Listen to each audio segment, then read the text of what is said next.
नमस्कार दोस्तों, मैं डॉक्टर अंकुर यादव। आज दोस्तों हम बात करेंगे आपसे फिस्टुला के बारे में। आखिर फिस्टुला क्या होता है, भकंदर क्या होता है, या होता क्यों है, इसका भी रीजन होता है। और भकंदर में समस्या क्या होती है। भकंदर जो होता है दोस्तों, वह गुदा मार के बाहर एक छोटा सा फोड़ा हो जाता है जो टट्टी के रास्ते से जुड़ा होता है। मतलब टट्टी के रास्ते से जुड़ा हुआ एक दूसरा रास्ता पतला सा बन जाता है, जिसमें से कभी कभी पस आता है, स्वेलिंग हो जाती है, कभी कभी खून भी आ जाता है, जिसको भगंदर बोलते हैं। आयुर्वेद की भाषा में भगंदर जो शब्द है, इसका जो है, इसमें एक पाइप सी नली जैसी बन जाती है। अगर आप टच करेंगे तो आपको हो सकता है पता चले, अगर बहुत डीप होता है तो नहीं पता चलता है। इसके जो है 4 ग्रेड होते हैं, कहीं कहीं 5 ग्रेड भी बताया गया है। दोस्तों, फिस्टुला जो होता है ये बहुत ही खतरनाक होता है। जो भकंदर होता है ये बहुत ही खतरनाक होता है।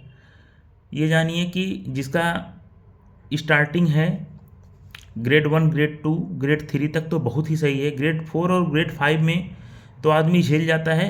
ऐसे ऐसे मरीज होते हैं जो 3 साल से 4 साल, 2 साल, 3 साल, 4 साल से बड़े बड़े हमारे इंस्टीट्यूट बीएचयू में भी आते रहते हैं।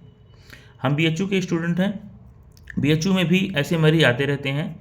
और अगर आप बहुत ज़्यादा परेशान हैं तो आप बीएचयू आइए, बीएचयू में अपना इलाज कराइए, एनोरेक्टल डिपार्टमेंट में, छार सूत्र डिपार्टमेंट में।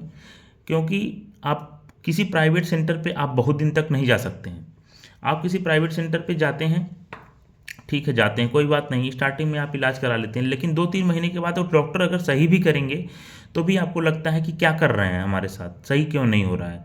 इसलिए अगर आपका ग्रेड 4 और ग्रेड 5 है, आप एमआरआई कराइए या एमआर फिस्टुलोग्राम कराइए, अपने से भी करा सकते हैं।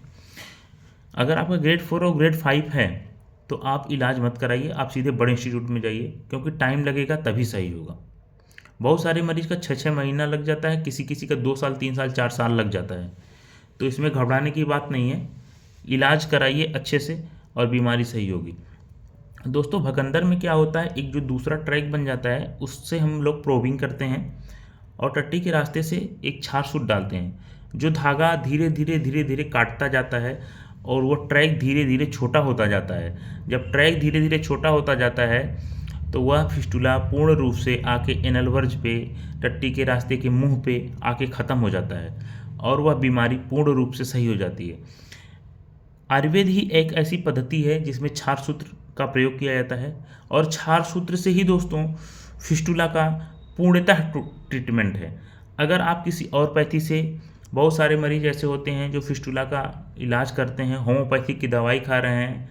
हमारे पास भी मरीज आते हैं, हमारे बीएचयू इंस्टीट्यूट में भी मरीज आते हैं जो कहते हैं कि हम 1 साल से दवाई खा रहे हैं, होम्योपैथिक 2 साल से दवाई खा रहे हैं और डॉक्टर साहब ने बोला है कि फिस्टुला सही हो जाएगा। तो प्यारे दोस्तों, जो सर्जरी का फील्ड है उसमें फिस्टुला सही नहीं हो सकता है, मैं आपको कड़े शब्दों में बता रहा हूँ। और जो लोग पेशेंट को गुमराह करते हैं उनकी भी कड़ी निंदा करता हूँ। तो प्यारे दोस्तों, आप अपने नज़दीक के, जो भी आपके नज़दीक के डॉक्टर हैं, आप उनसे मिलिए और जो है क्षार सूत्र डॉक्टर से मिलिए और आप अपने फिस्टुला का क्षार सूत्र विधि से इलाज कराइए। समय लगेगा, घबराने से नहीं सही होगा। इसमें एक अलग ट्रैक जो बन जाता है उसमें धागा डालते हैं, धीरे धीरे धागा कट करता है। हाँ, पेन होता है इसमें, जो लोग कहते हैं कि पेन नहीं होता, हाँ, क्षार सूत्र पड़ता है तो उसमें धागा होता है तो पेन करता है, पेनफुल होता है थोड़ा सा, और इतना भी नहीं होता है कि जान चली जाए, किसी की जान नहीं जाती है उस पेन से। आप दवाई खाइए, धीरे धीरे धीरे धीरे चीज़ें सही हो जाएंगी। दोस्तों, अगर आप कोई और जानकारी चाहते हैं तो हमें कमेंट करिएगा, हम आपको रिकमेंड करेंगे कि आपको कराना क्या चाहिए। ज़्यादा समस्या है तो आप अपने इंस्टीट्यूट IMS BHU वाराणसी आइए और हम मिलेंगे वहाँ, और आप अपना ट्रीटमेंट कराइए।